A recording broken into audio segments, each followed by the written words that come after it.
कभी गौर किया है, जब तुम सच में उनसे दूर चले जाते हो, यानी चैट नहीं, कॉल नहीं, रोना धोना नहीं, मजबूरी नहीं, सीधे खामोशी, ठंडी खामोशी, तो उनके अंदर एक अजीब सा डर उठने लगता है। पहले हल्का सा चुभन, फिर बेचैनी, फिर ईगो हिलती है, और एक टाइम आता है जब वो खुद सोचते हैं, ये अचानक इतना बदल कैसे गया, ये मुझे छोड़कर सच में जा तो नहीं रहा।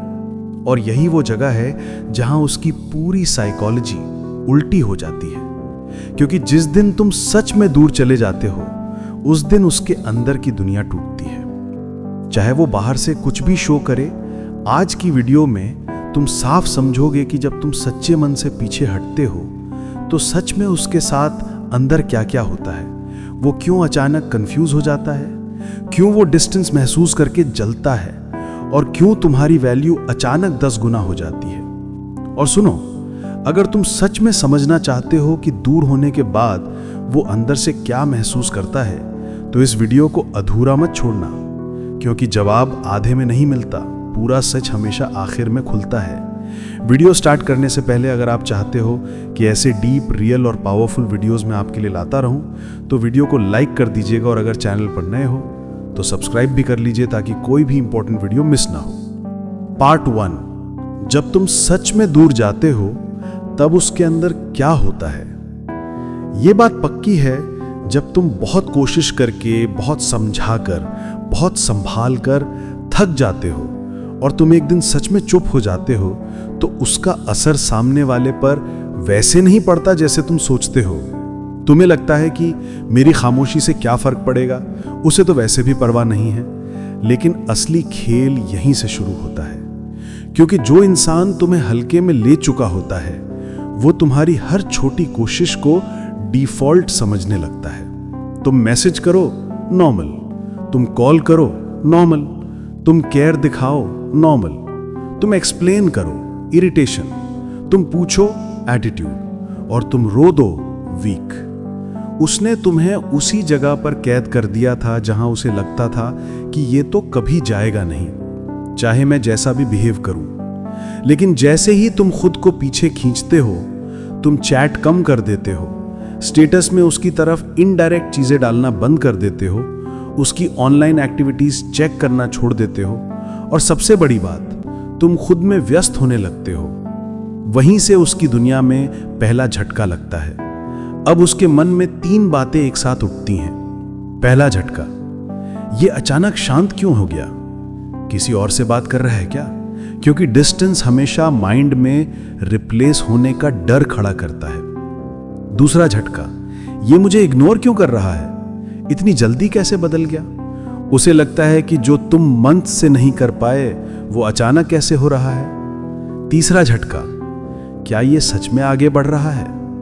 क्योंकि जो इंसान वैल्यू खो देता है, वो दूसरा ऑप्शन ढूंढ लेता है। लेकिन यहां गेम का ट्विस्ट समझ, ये सब वो तुम्हें कभी बताएगा नहीं, वो उल्टा और एटीट्यूड दिखाएगा ताकि तुम फिर से वही बन जाओ जो उसे हमेशा मिलता आया है। एक ऐसा इंसान जिसे बस प्यार चाहिए होता है, और यहां तुम गलती करके फिर पीछे भागते हो, जिसका फायदा वो उठा लेता है। ये साइकिल दौड़ती रहती है। लेकिन जब तुमने सच में दूरी बना ली, तुम्हारा माइंड स्टेबल होने लगा, तुमने कॉल करना बंद किया, तुम रिप्लाई छोटे रखने लगे, और तुमने खुद को पहले रखने का फैसला कर लिया। यही वो पॉइंट होता है जहां वो तुम्हें खोने का डर पहली बार दिल में महसूस करता है। अब उसके अंदर का ईगो बोलता है, नहीं, ये मेरे बिना खुश कैसे रह सकता है, और उसके अंदर का डर बोलता है, क्या ये मुझे छोड़ने वाला है, और उसके अंदर का रिग्रेट धीरे धीरे शेप लेने लगता है। ये तीनों फीलिंग्स मिलकर उसकी रातें खराब करती हैं। जो इंसान तुम्हें इग्नोर करता था, अब तुम्हारी चुप्पी उसे परेशान करती है। अब तुम शांत हो, पर उसके अंदर नॉइज शुरू हो चुका है। तुम बाहर से नॉर्मल, पर वो अंदर से अनस्टेबल होने लगता है। और सबसे इंटरेस्टिंग बात, जैसे जैसे तुम दूर जाते हो, वैसे वैसे तुम उसकी नजर में रेयर होते जाते हो। क्योंकि आज फूल फेंकने से कोई नहीं रोकता, लेकिन जब अवेलेबिलिटी बंद हो जाती है, तब इंसान वैल्यू को पहचानता है। तुम्हारे दूर जाते ही उसके दिमाग में ये सवाल जड़ पकड़ लेते हैं, क्या ये मुझे भूल रहा है? क्या किसी और ने जगह ले ली? क्या ये अब मुझे चाहता ही नहीं?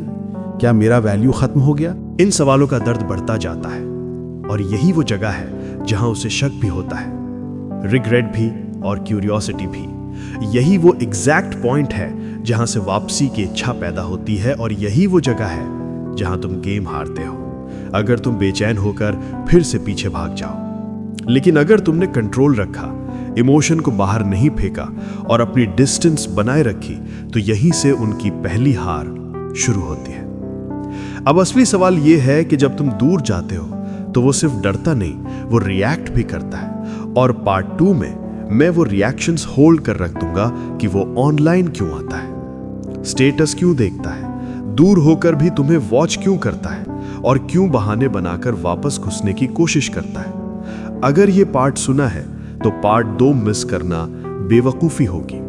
पार्ट 2, जब तुम दूर जाते हो उसके अंदर क्या रिएक्शंस शुरू होते हैं। सुन, अब ये समझ कि सामने वाला बाहर से कितना भी शांत दिखे, अंदर से रिएक्शन शुरू उसी दिन हो जाता है जिस दिन तुम पीछे हटते हो। लोगों की सबसे बड़ी गलती यह है कि उन्हें लगता है कि वो डिच हो गए तो सामने वाले को फर्क नहीं पड़ेगा। ये देख, जो इंसान किसी को हल्के में लेता है वो असल में कंट्रोल में रहने का आदी होता है। उसकी दुनिया तुम्हारे हिसाब से नहीं, तुम्हारी रिएक्शंस के हिसाब से चलती है। तुम मैसेज करो, उसे कंट्रोल, तुम कॉल करो, उसे कंट्रोल, तुम एक्सप्लेन करो, उसे कंट्रोल, तुम रो दो, उसे ज्यादा कंट्रोल।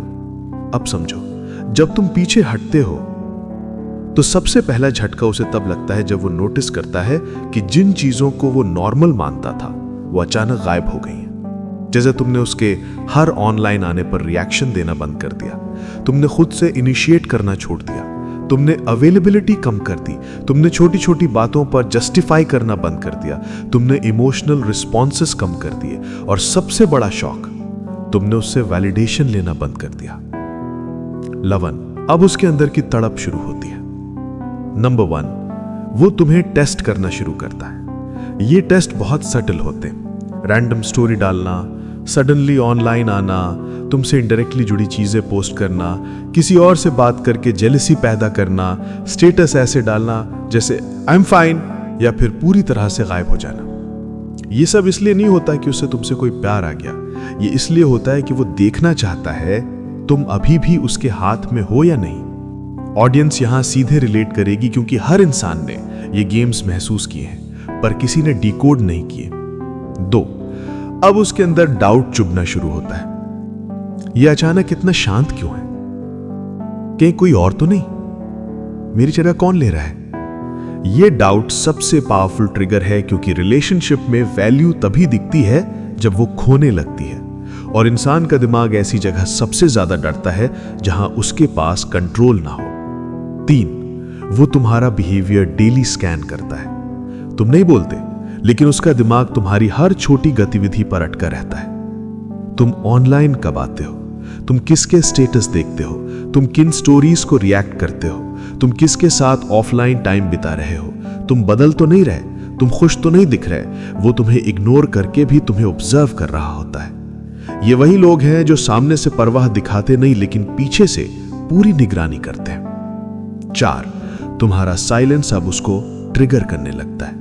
तुमने कभी नोटिस किया होगा, तुम शांत होते हो तो सामने वाला एक्स्ट्रा एटीट्यूड दिखाना शुरू कर देता है। क्यों? क्योंकि वो चाहता है कि तुम फिर से वही बन जाओ जो उसे मिलने आया करता था, इमोशनल, डेस्परेट, अवेलेबल वर्जन। जब तुम वो वर्जन नहीं देते तो उसे इरिटेशन आती है, पर उसी इरिटेशन के नीचे एक डर छिपा होता है, ये हाथ से फिसल रहा है।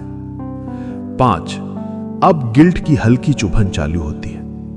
हां, वो मानने से बरेगा पर कहीं ना कहीं सोचता है शायद मैंने गलती की, ये डिजर्व नहीं करता था, मैंने इसे ग्रांटेड ले लिया।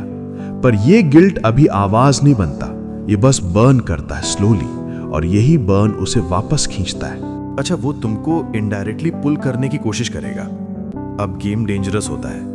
अचानक बात करना, अचानक कंसर्न दिखाना, रैंडम टॉपिक पर बातें शुरू करना, तुमको पूछना बिजी हो क्या, तुम्हारी स्टोरी सीन भर जाती है।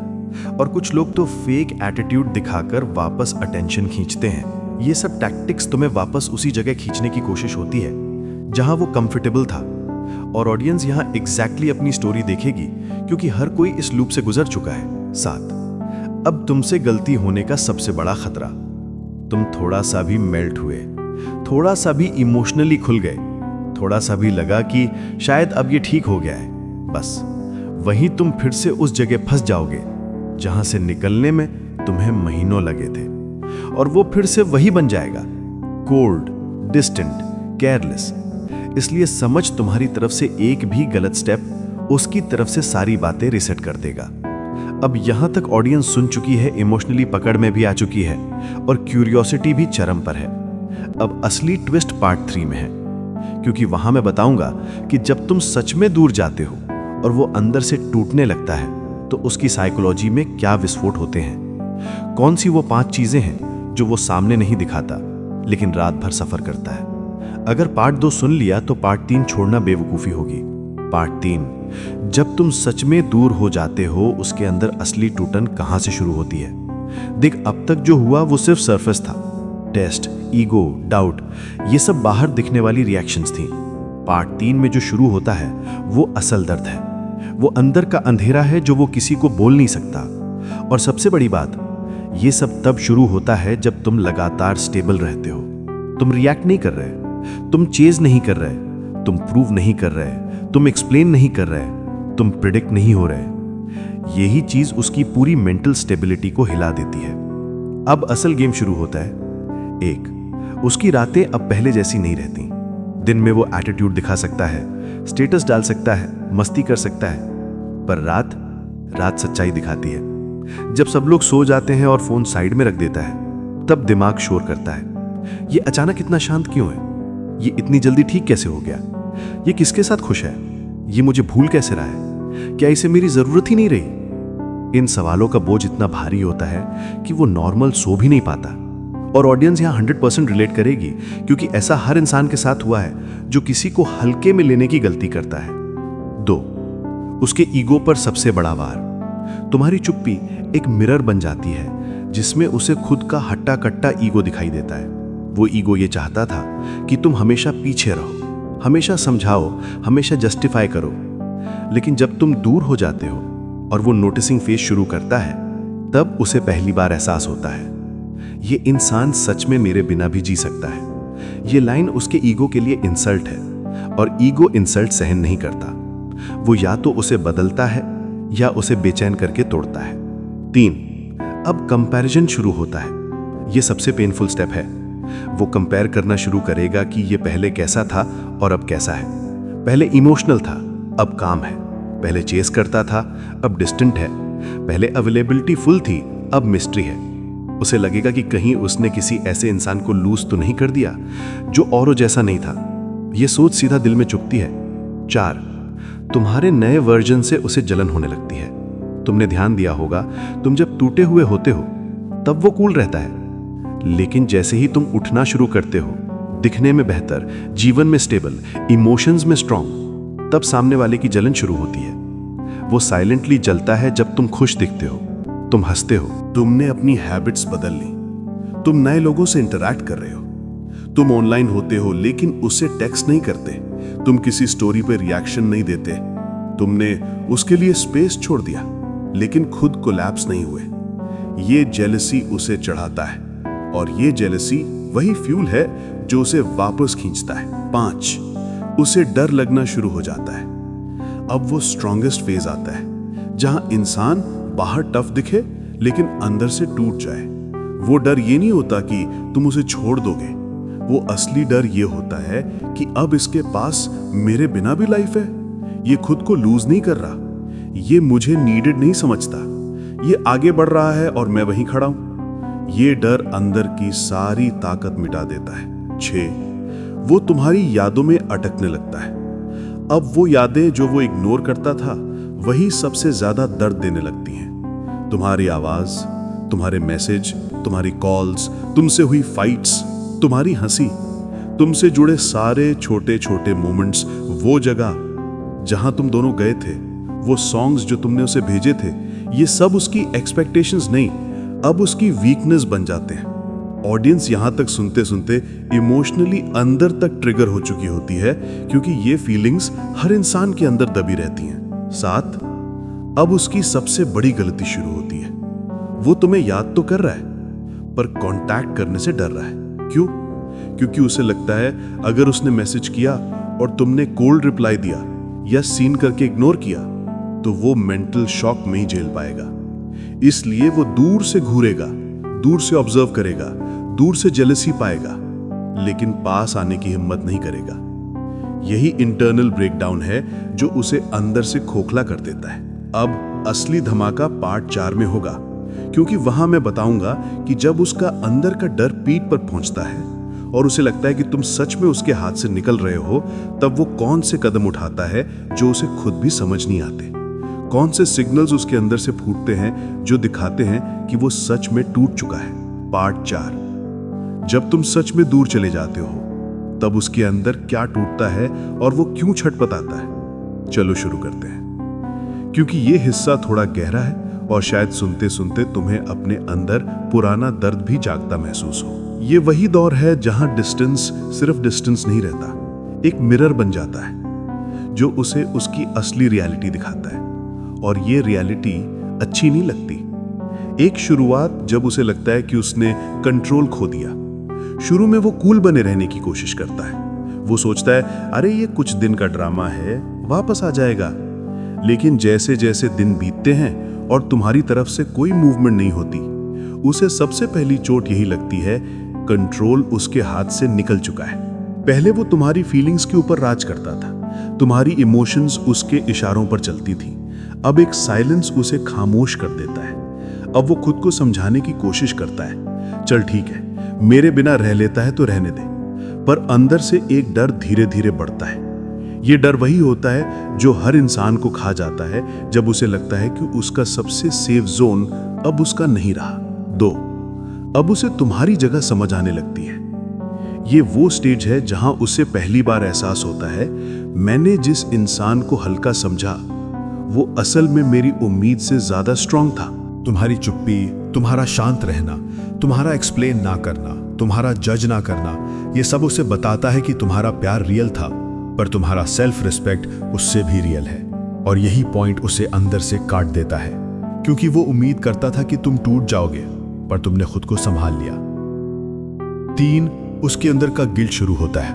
अब गिल्ट धीरे धीरे बिना साउंड की उसे अंदर से खाता है। वो सोचता है अगर मैं थोड़ा सॉफ्ट होता, अगर मैं एटीट्यूड कम दिखाता, अगर मैं वैल्यू समय पर समझ लेता, अगर मैं इससे ऐसे बिहेव नहीं करता, अगर मैंने इसे हल्के में नहीं लिया होता। ये गिल्ट बहुत चुपचाप अंदर घुसता है। ये बाहर से दिखाई नहीं देता, पर अंदर का हर कोना हिला देता है। तुमने नोटिस किया होगा, लोग हमेशा तभी रिग्रेट करते हैं जब उन्हें लगता है कि अब वापस पाना आसान नहीं है। वही गिल्ट उसे जलाता है, वही गिल्ट उसे हेक्टिक बनाता है। 4, अब कंपैरिजन बहुत तेज होता है। ये स्टेप सबसे पेनफुल है उसके लिए। वो कंपेयर करने लगता है, पहले तुम कैसे थे, अब कैसे हो। पहले तुम कितना इन्वेस्ट करते थे, अब कितना शांत हो। पहले तुम कितने इमोशनल थे, अब कितने स्टेबल हो।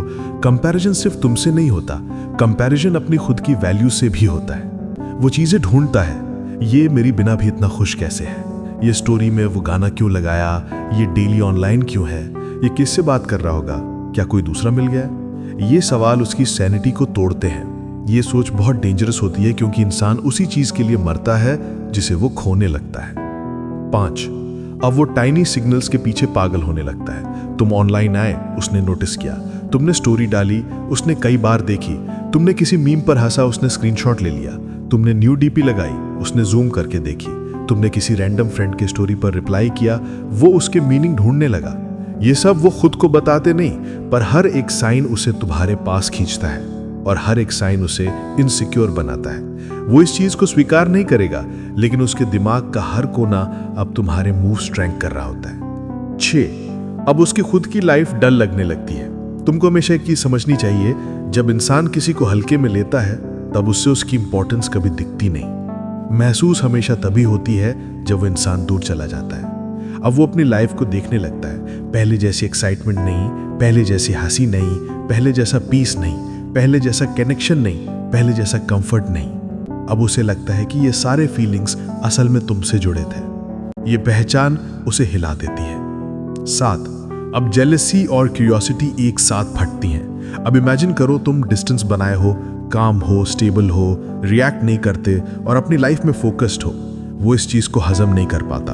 अब जेलसी इतनी डेंजरस शेप ले लेती है कि वो खुद भी डर जाता है। वो सोचता है ये मेरे बिना इतना परफेक्ट कैसे रह रहा है, क्या मैं सच में रिप्लेसेबल हूँ, क्या मैंने इसे पूरी तरह छोड़ दिया है। ये जेलसी और क्यूरियोसिटी उसके दिमाग को टॉर्चर की तरह काटती है। 8, अब वो खुद के फैसले पर शक करने लगता है। ये स्टेज सबसे रियलिटी बेस्ड होती है।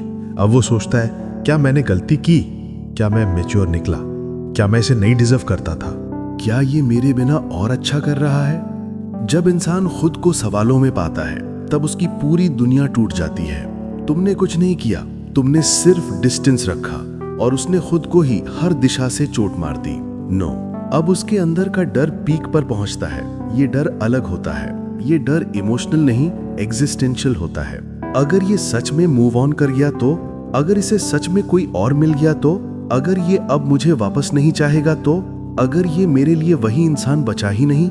ये डर उसकी नींद उड़ा देता है। ये डर उसके कॉन्फिडेंस को खत्म कर देता है। ये डर उसे वीक बनाता है। और सबसे सच्ची बात, इंसान तब टूटता है जब उसे लगता है कि वो किसी ऐसे इंसान को खो चुका है जो उसे अनकंडीशनल समझता था। अब पार्ट 5 असली ब्लास्ट होगा, क्योंकि वहां मैं बताऊंगा जब उसका डर सीमा पार कर जाता है और उसे लगता है कि तुम सच में उसके हाथ से फिसल चुके हो, तब वो कौन कौन सी हरकतें करता है जो उसे खुद भी नहीं समझ आती। वो कौन से डेस्परेट सिग्नल्स देता है जो बताते हैं कि वो अंदर से सच में टूट चुका है और तुम्हें वापस पाने की कोशिश कर रहा है, चाहे इनडायरेक्ट ही सही। पार्ट 5, जब उसे अचानक एहसास होता है कि तुम वापस नहीं आ रहे, तब उसका अंदर से गिरना कैसे शुरू होता है। एक मोमेंट आता है जहां उसके सारे कैलकुलेशंस, सारे ईगो गेम्स, सारी स्मार्टनेस फेल होना शुरू हो जाती है। अब ये वो वक्त है जहां सिचुएशन उसके कंट्रोल में नहीं रहती। उसका दिमाग उसके खिलाफ जा रहा होता है और उसे पहली बार लगता है कि तुम वापस नहीं आओगे। यहीं से उसकी असली टूटन शुरू होती है। शुरुआत में वो खुद को समझाता है सब ठीक हो जाएगा, ये बस थोड़ा डिस्टेंस ले रहा है, थोड़ा टाइम चाहिए होगा। लेकिन धीरे धीरे ये सेम बातें उसे खुद पर शक करवाती हैं। वो खुद से लड़ता है, अगर टाइम चाहिए था तो मुझे बताया क्यों नहीं, अगर नाराज था तो मुझसे बात क्यों नहीं की, अगर हर्ट था तो इतना चुप क्यों हो गया। उसके लिए ये साइलेंस टॉर्चर बन जाता है। तुम रिस्पॉन्ड नहीं करते, रिएक्ट नहीं करते, कुछ पूछते भी नहीं। ये उसे अंदर से तोड़ देता है, क्योंकि उसे स्लोली समझ आने लगता है कि तुम्हारा साइलेंस इग्नोर नहीं, डिसीजन है। अब उसका दिमाग वर्स्ट इमेजिनेशंस बनाता है। वो सोचता है शायद इसे किसी और ने समझ लिया, शायद ये मुझे रिप्लेस कर चुका है, शायद इसे अब मेरी ज़रूरत ही नहीं, शायद मैं इसकी लाइफ में सिर्फ टाइम पास था, शायद मैं ही वो गलती हूँ जिससे ये निकल चुका है। ये इमेजिनेशन सबसे बड़ी सज़ा होती है, क्योंकि इंसान खुद से झूठ बोल सकता है लेकिन दिमाग की पिक्चर से भाग नहीं सकता। अब उसकी दिनचर्या बदलती है। उसे छोटी छोटी चीज़ें याद करवाती हैं कि तुम अब उसके पास नहीं हो। फ़ोन में गैलरी खोलता है, तुम्हारी कोई रैंडम पिक्चर दिख जाती है। गाना सुनता है, तुम्हारा चेहरा सामने आ जाता है। किसी जगह से गुजरता है, यादें बाढ़ की तरह आ जाती हैं। कोई जोक सुनता है, याद आता है कि तुम हंसते कैसे थे। कोई मैसेज का नोटिफिकेशन आता है, आधे सेकंड के लिए उम्मीद जगती है कि शायद तुमने टेक्स्ट किया हो। ये छोटी छोटी चीज़ें उसका कॉन्फिडेंस खाकर ख़त्म कर देती हैं। अब वो प्रैक्टिकल चीज़ों में गिरावट महसूस करता है। पहले जैसा फोकस नहीं, पहले जैसी एनर्जी नहीं, पहले जैसा कॉन्फिडेंस नहीं, पहले जैसी स्लीप नहीं, पहले जैसा मूड नहीं। जो इंसान पहले तुम्हें टेकन फॉर ग्रांटेड करता था, अब वो टेकन फॉर ग्रांटेड वाली हर चीज़ उसे गिल्ट की तरह चुभती है। मैंने उसे क्यों हर्ट किया, मैंने उसे क्यों इग्नोर किया, मैंने उसे हल्का क्यों समझा, मैंने उसे खो देने योग्य क्या किया था। इन सवालों का कोई जवाब नहीं होता और यही उसे सबसे ज्यादा कमजोर बनाता है। अब तुम्हारी प्रोग्रेस उसे सबसे ज्यादा जलाती है। तुम नॉर्मल बिहेव करते हो, तुम रिलैक्स दिखते हो, तुम अपने काम में लग जाते हो, तुम अपनी लाइफ स्टेबलाइज कर देते हो। वो इस चीज को हजम नहीं कर पाता, क्योंकि लोग सोचते हैं कि स्ट्रांग बनने के लिए लड़ना पड़ता है। पर ब्रेकअप के बाद सबसे बड़ा फाइट होता है कुछ ना कहना, कुछ ना पूछना, कुछ ना करना, और फिर भी खुद को संभाल लेना। वो देखता है कि तुम यही कर रहे हो, कामली मूव कर रहे हो। ये उसे तोड़ देता है, क्योंकि उसे लगता था कि तुम सबसे आखिरी इंसान हो जो इससे दूर जा पाओगे। अब उसके अंदर का ईगो टूटकर पाउडर बन जाता है। पहले वो सोचता था ये मेरे बिना नहीं रह पाएगा, अब वो डरते हुए सोचता है ये मेरे बिना इतने शांत कैसे हैं। ये ट्रांजिशन इंसल्ट की तरह लगता है। ये हर्ट इंसल्ट है। मैंने इसे समझा ही नहीं, मैंने इस इंसान को खो दिया, मैं गलत था। ये स्वीकार करना उसके लिए धरती फटने जैसा होता है। फिर शुरू होता है ओवरथिंकिंग का सबसे खतरनाक हिस्सा। वो पिछले सारे चैट्स खोलता है, तुम्हारे सारे ओल्ड टेक्स्ट पढ़ता है, तुम्हारी बातों को डिकोड करता है, तुम्हारे बिहेवियर के पीछे मीनिंग ढूंढता है। वो सोचता है ये कब बदल गया, ये कब दूर चला गया, मैंने इसे किस पॉइंट पर हर्ट किया, ये किस मोमेंट पर मुझसे उकता गया। और सबसे पेनफुल थॉट, क्या ये मुझसे प्यार अब भी करता है या सब खत्म हो गया। यहीं दर्द पीक तक पहुंचता है। अब वो खुद को अपनी जगह नहीं पहचान पाता। उसे अपनी जोक्स बेकार लगती हैं, उसे अपनी पर्सनैलिटी डल लगती है, उसे लगता है कि वो इंटरेस्टिंग नहीं रहा, उसे लगता है कि वो प्यार के लायक नहीं था, उसे लगता है कि उसने किसी अच्छे इंसान को खो दिया। दुनिया कहती है ब्रेकअप के बाद लड़के जल्दी भूल जाते हैं। सच ये है, लड़के देर से महसूस करते हैं, लेकिन जब महसूस करते हैं तो पूरी तरह बिखर जाते हैं। अब उसके पास दो ऑप्शंस बचते हैं और दोनों उसे डराते हैं। या तो वो वापस आए और रिजेक्शन झेले, या चुप रहे और तुम्हें हमेशा के लिए खो दे। ये दोनों चॉइसेस उसके दिमाग को पागल कर देती हैं। उसे लगता है कि बोल दूं, लेकिन वो डरता है कि तुम अब पहले जैसे नहीं रहे। उसे लगता है कि चुप रहूं, लेकिन वो डरता है कि तुम पूरी तरह आगे बढ़ जाओगे। इसी दुविधा में उसका दिमाग, उसका दिल, उसका ईगो सब एक दूसरे को खा जाते हैं। और अब आता है वो फाइनल इमोशनल पंच, जहां वो खुद को मिरर में देखता है और पहली बार सच में महसूस करता है, मैं था लेकिन मैंने उसे खो दिया। वो सच्चा था और मैंने उसे हल्के में लिया। वो वापस आ जाए, यही चाहत बची है। ये चाहत उसके पूरे सिस्टम को हिला देती है। अब पार्ट 6 में मैं वो चीज बताने वाला हूं जो सबसे रॉ है।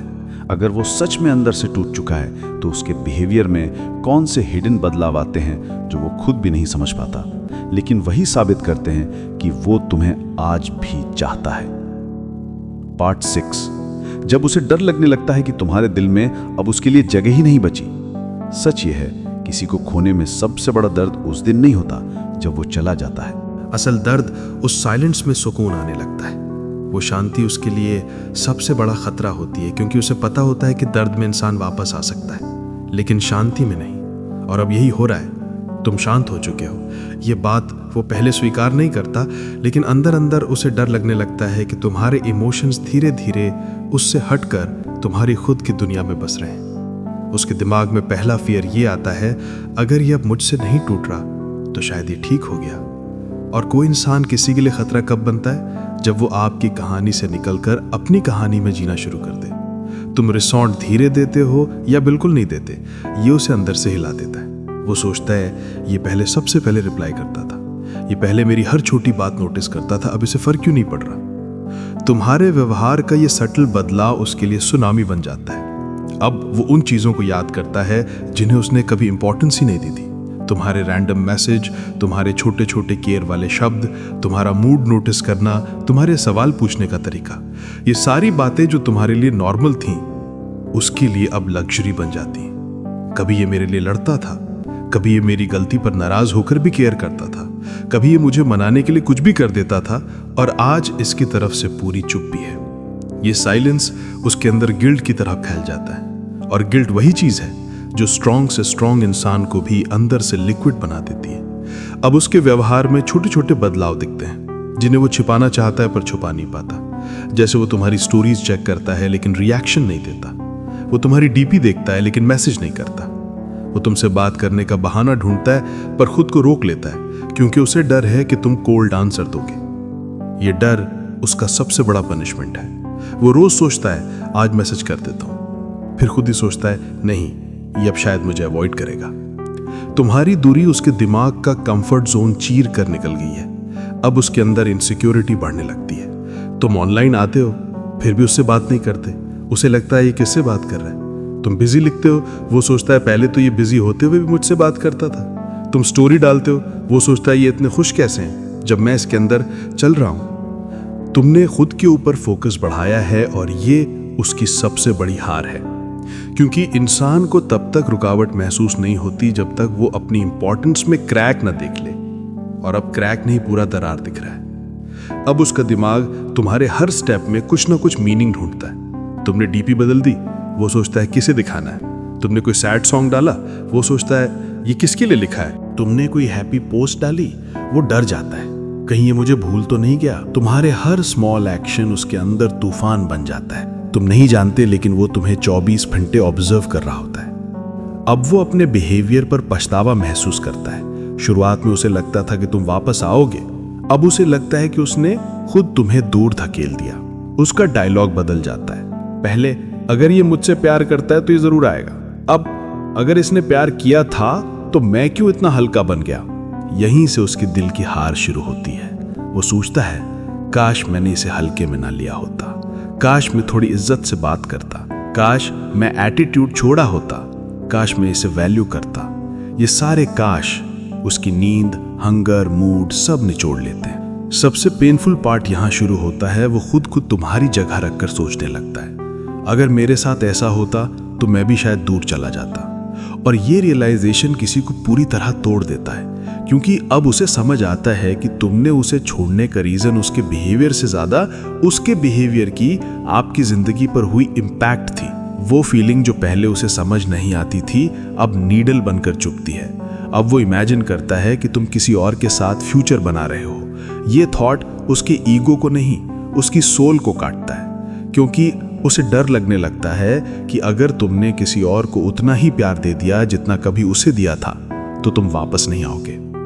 और यही थॉट उसे बिस्तर पर लेटकर, सड़क पर चलते हुए, काम करते हुए हर जगह एक ही सवाल पूछता है, क्या मैंने सच में इसे खो दिया? अब वो खुद की अंदर की लड़ाई हारने लगता है। वो झूठ बोलता है कि सब ठीक है। वो दोस्तों के सामने नॉर्मल एक्ट करता है। वो खुद से कहता है, मैं मूव ऑन कर चुका हूं। लेकिन रात में सबसे बड़ी लड़ाई वहीं होती है जहां कोई नहीं देख रहा होता। वो खुद से छिपाता है कि उसे तकलीफ है, लेकिन तुमसे छिपा नहीं पाता, क्योंकि तुम हर छोटे बदलाव को पहले से ज्यादा समझने लगे हो। और अब आता है अल्टीमेट ब्रेकडाउन, जब वो खुद को मिरर में देखता है और उसमें वो इंसान नहीं दिखता जिसे कभी तुम प्यार करते थे। अब वो थक चुका है अपनी ही गलतियों से लड़ते लड़ते। अब उसे सच समझ आता है कि डिस्टेंस ने उसे पनिशमेंट दी नहीं, उसने खुद कमाई है। तुमसे दूर होकर वो पहली बार खुद से मिल रहा है, और ये मीटिंग उसके लिए कंफर्टेबल नहीं, दर्दनाक होती है। अब उसका दिल चाहता है कि वो आकर तुमसे एक बात कहे, मैंने गलती की, तुम चले मत जाना। लेकिन उसका ईगो उसकी जबान बंद कर देता है, और उसकी जबान की ये चुप्पी उसे हर दिन खाती है। वो मैसेज लिखता है पर भेजता नहीं। वो स्टेटस तुम्हारे लिए डालता है पर डिलीट कर देता है। वो तुम्हें कॉल करना चाहता है पर खुद को रोक लेता है। ये लड़ाई तुम्हें वापस लाने की नहीं, खुद के डर को हराने की है, और वो इस लड़ाई में हर रोज हार रहा है। पार्ट 7 में मैं वो आखिरी मोड़ बताने वाला हूं जहां उसे महसूस होता है कि अब उसे आना ही पड़ेगा, या हमेशा के लिए तुम्हें खो देना पड़ेगा। यह आखिरी मोमेंट हर लड़के की कहानी का सबसे रॉ चैप्टर होता है, और यही डिफाइन करता है कि वो वापस आएगा या हमेशा के लिए फेड हो जाएगा। पार्ट 7 या आएगा या हमेशा के लिए चला जाएगा। कहानी अब उस मोड़ पर पहुंच चुकी है जहां एक इंसान के अंदर का डर, उसकी आदतें, उसका ईगो, उसकी पसंद, उसके एक्सक्यूजेस सब मिलकर एक चीज तय करते हैं, अब क्या होगा।